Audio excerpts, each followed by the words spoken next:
नमस्कार, बहुत स्वागत है आपका न्यूज 18 के डिजिटल प्लेटफॉर्म को आप देख रहे हैं और मैं हूं आपके साथ अंशिका पाठक। लगातार बीते एक हफ्ते से हम देख रहे हैं सोना और चांदी की कीमतों में गिरावट देखने को मिल रही है, जो एक आम व्यक्ति के लिए ही नहीं बल्कि पूरी दुनिया के लिए एक बहुत राहत भरी खबर है। लेकिन सवाल एक मन में आपके जरूर होगा कि क्या सोना अभी और सस्ता होगा? क्योंकि जिनकी शादी है नवंबर और दिसंबर में, उनके मन में ये सवाल बहुत होंगे, या आने वाले साल में जिनकी शादियां हैं, जिन्होंने अभी तक कोई भी ज्वेलरी नहीं खरीदी है, इस आस को मन में रखकर कि शायद और भी जो कीमतें हैं उनमें गिरावट देखने को मिलेगी, तो उनके लिए मैं जरूर मेरे साथ मार्केट एक्सपर्ट भी जुड़ेंगे जो कि आपको बताएंगे कि आखिर सोना और चांदी के दाम कितने सस्ते हो सकते हैं। और इसी पर हम चर्चा भी करेंगे। अगर आपके कोई सवाल हो तो जरूर आप हमें कमेंट करके जरूर पूछिएगा। कोई अगर आपके सवाल हो और सोना और चांदी की कीमतों को लेकर अगर कोई सवाल हो कि अभी भी वर्ल्ड वाइड अगर हम देखें तो बहुत ज्यादा जो वॉर लाइक सिचुएशन है कुछ देशों के बीच में, वो शांत नहीं हुए, लेकिन सोना और चांदी के भाव जरूर कम हो रही हैं। अब और कितना आगे तक जाएगा, कोई सवाल अगर आपके मन में हो तो जरूर पूछेगा। मेरे साथ जुड़ रहे हैं दीपक Subhash Patil ji, R A commodity जो एक्सपर्ट हैं, उनसे हम बातचीत करेंगे। दीपक पाटिल जी, आपका बहुत स्वागत है न्यूज 18 पर। दीपक जी, सवाल तो शुरुआत में यही है कि सोना और चांदी की कीमतों में लगातार गिरावट देखने को मिल रही है। क्या अब हम राहत की सांस लें या अभी हमें और इंतजार करना है कि और कम होंगे? जी आंशिका जी, धन्यवाद आपको और मुझे इस शो पर इनवाइट करने के लिए। जिस प्रकार से हम लगातार देख रहे हैं कि गोल्ड और सिल्वर में ऊपरी स्तर से एक अच्छी खासी यहाँ पर हमें प्रॉफिट बुकिंग देखने को मिल रही है। जिस प्रकार से ग्लोबल स्तर पे हाल ही में हमने देख रहे थे कि इंडिया, साथ ही साथ यूएस, रशिया, चाइना जो आपस में एक बार वापिस जो ट्रेड वॉर की जो बातें चल रही थी, तो उसी के चलते एक सेफ एसेट गोल्ड और सिल्वर को माना जाता है और उसी के चलते हमें वहां पर एक शिफ्टिंग, एक रोटेशनल सेक्टर वाइज हमें वहां पर एक शिफ्टिंग चर्निंग देखने को मिल रहा था। तो ज्यादा करके पार्टिसिपेटेंट्स अपने ज्यादा करके गोल्ड और सिल्वर में एक निवेशित करने का एक सेफेस्ट नजरिया भी मान रहे थे। पर अभी जैसे जैसे मार्केट में धीरे धीरे खबरें भी निकल के आ रही है, जिस प्रकार से आज भी हमने सवेरे देखा कि ट्रम्प जी की तरफ से एक जो स्टेटमेंट जारी किया कि वो जीपिंग के साथ एक वार्तालाप करने जा रहे हैं और ट्रेड वॉर को एक अच्छे खासे पॉजिटिव नोट पर ही क्लोजिंग एंड करने की एक उम्मीद लगाकर मार्केट तो ये चीजों को एक फैक्टराइज करते हुए, तो उसी के चलते हमें एक सेफेस्ट एसेट से वापिस एक पैसा वहां से निकलता हुआ नजर आ रहा है। और उसी के चलते हम ऊपरी स्तर से लगातार दिवाली के बाद गोल्ड और सिल्वर में एक अच्छी खासी प्रॉफिट बुकिंग यहाँ पर हमें देखने को मिल रही है। पर देखना होगा आने वाले दिनों में अगर ट्रेड वॉर में कोई भी ऊपर नीचे चीजें निकल के आती है तो वापिस हमें यहाँ से एक तेजी का माहौल जरूर यहाँ पर बनता हुआ नजर आ सकता है। जी मैम। ठीक है। लेकिन दीपक जी, एक सवाल जरूर है कि अचानक से इतना ज्यादा सोने की जो कीमत है वो बहुत तेजी से बढ़ी। एट द सेम टाइम चांदी भी बहुत ज्यादा हमें रिलैक्सिंग कीमतों पर नहीं लेकर आया। अभी अभी भी अगर हम 2024 के मुकाबले कंपेयर करें तो ज्यादा ही है 2025 में, बट एक हफ्ते को अगर हम कैलकुलेट करें तो फिर बहुत ज्यादा कम हुआ है। ठीक है, कम कैसे हुए इसके बारे में तो आप बता ही रहे हैं, लेकिन इतना ज्यादा इंक्रीज होने के पीछे की वजह क्या है दीपक जी, आप क्या समझते हैं? जी, जिस प्रकार से हम देख रहे हैं कि सिल्वर एक बाय प्रोडक्ट है और इसका इस्तेमाल ज्यादा करके इंडस्ट्री में भी यूज किया जाता है, जैसे कि हम देख रहे हैं सोलर पैनल्स में खास करके, और जिस प्रकार से ईवी बूम का भी एक जो मैन्युफैक्चरिंग सेक्टर में भी इसका इस्तेमाल करने की जो बातें चल रही है, तो सिल्वर का एक अच्छा खासा मेजर चंक ग्लोबल स्तर पे मैन्युफैक्चरिंग में भी यूज किया जाता है। तो आने वाले दिनों में भी एक अच्छी खासी डिमांड यहाँ पर हमें स्पाइक अप होती हुई नजर आ रही है। तो उसी के चलते सिल्वर में एक अच्छी खासी तेजी यहाँ पर हमें देखने को मिल रही है और आगे चल के भी इसका इस्तेमाल आने वाले दिनों में भी हमें बढ़ता हुआ नजर आता हुआ आएगा। तो उसी के चलते सिल्वर में यहाँ से भी एक अच्छी खासी ग्रोथ आउटलुक यहाँ पर हमें बनती हुई नजर आ रही है। अभी अगर देखें तो एमसीएक्स मार्केट में 1,46,900 के पास यहाँ पर सिल्वर कामकाज करती हुई हमें नजर आ रही है। अभी अगर किसी को फ्रेश भी अगर यहाँ पर खरीदारी करनी है तो 1,35,000 से लेके 1,30,000 ये एक अच्छा खासा जोन है। फिजिकल मार्केट में भी यहाँ पर आप खरीदारी कर सकते हो, क्योंकि आने वाले दिनों में वापस एक बार मार्केट हमें 1,50,000 से लेके 1,70,000 इस लेवल को रिटेस्ट करता हुआ नजर आ सकता है। तो ओवरऑल देखें तो ट्रेंड पॉजिटिव है, ऊपरी तरफ से एक अच्छी खासी गिरावट यहाँ पर हमें देखने को मिली है। वापिस यहाँ पे अगर किसी की पोजीशन है तो एवरेज करने का एक सही मौका यहाँ पर हमें मिलता हुआ नजर आ रहा है। वापिस अगर ट्रेड वॉर को लेकर कोई खबरें निकल के आती है तो वापिस एक सेफ एसेट की तरफ से इसमें भी तेजी देखने को मिल सकती है।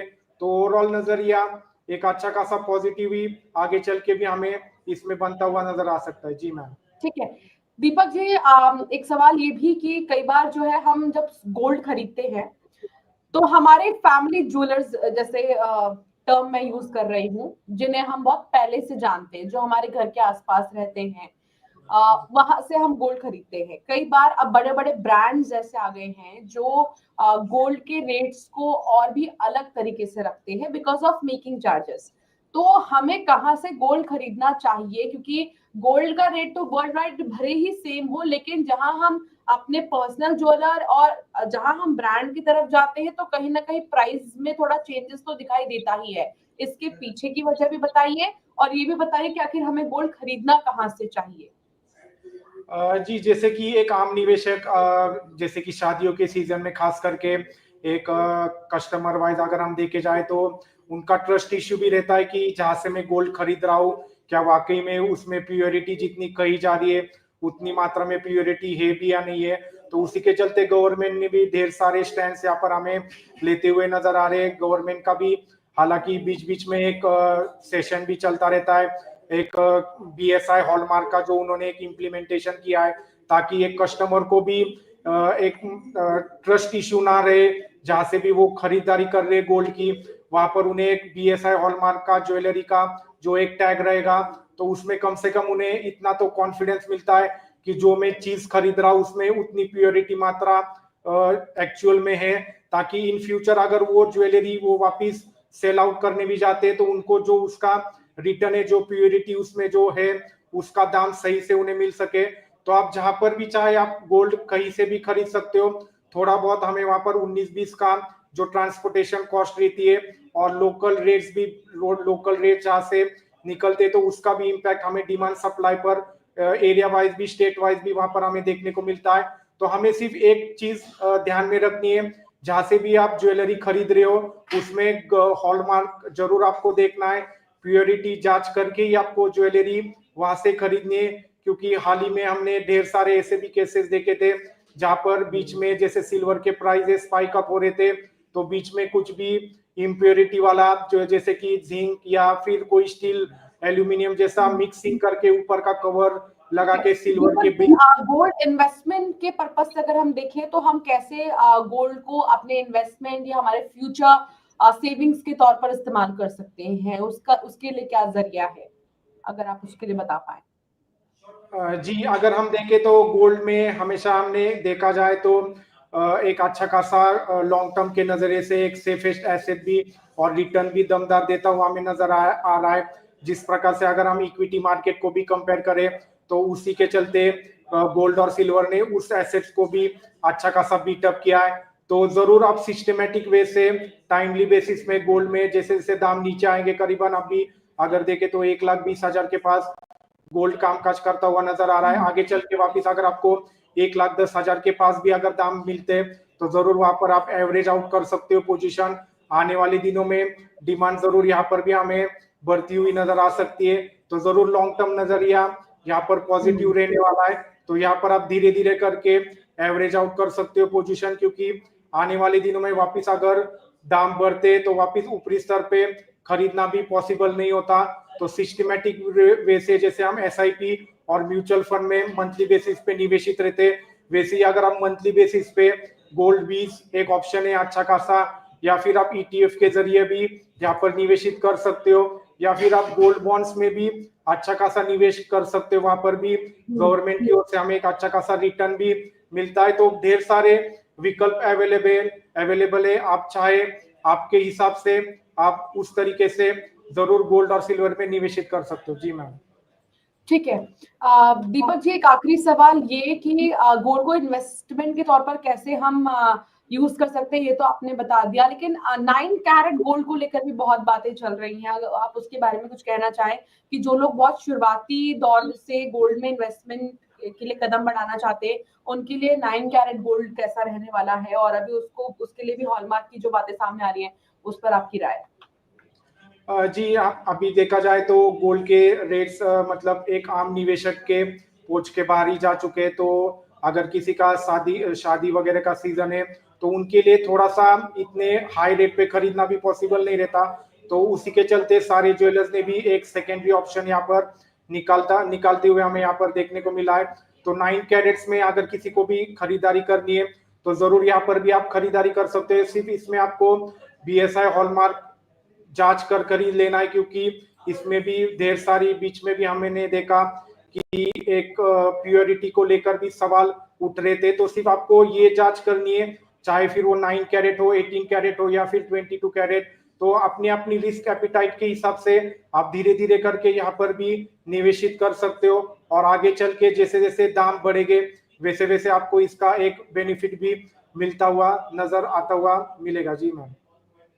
बिल्कुल, बहुत शुक्रिया दीपक जी हमारे साथ में जुड़ने के लिए, और आपने बहुत अच्छे टिप्स दिए हैं कि अगर फ्यूचर में कोई अपने जितने भी गोल्ड है या अपने जितने भी सेविंग्स है उनको और भी ज्यादा प्रॉफिट के तौर पर फ्यूचर में वो लेकर आना चाहते हैं, तो गोल्ड में इन्वेस्ट करना या गोल्ड में पैसे लगाना उनके लिए बहुत ज्यादा सेफ होगा। और साथ ही हमने डिस्कस भी किया कि किस तरह जो है गोल्ड के रेट्स में उतार चढ़ाव बीते दिनों देखने को मिले हैं, लेकिन अभी राहत की बात है और उम्मीद यही है कि अभी 1-2 महीने इसी तरह बरकरार रह सकते हैं गोल्ड और सिल्वर की कीमतों में। बहुत शुक्रिया हमारे साथ जुड़ने के लिए दीपक जी, और डिस्कशन के लिए आपका बहुत शुक्रिया। जी धन्यवाद।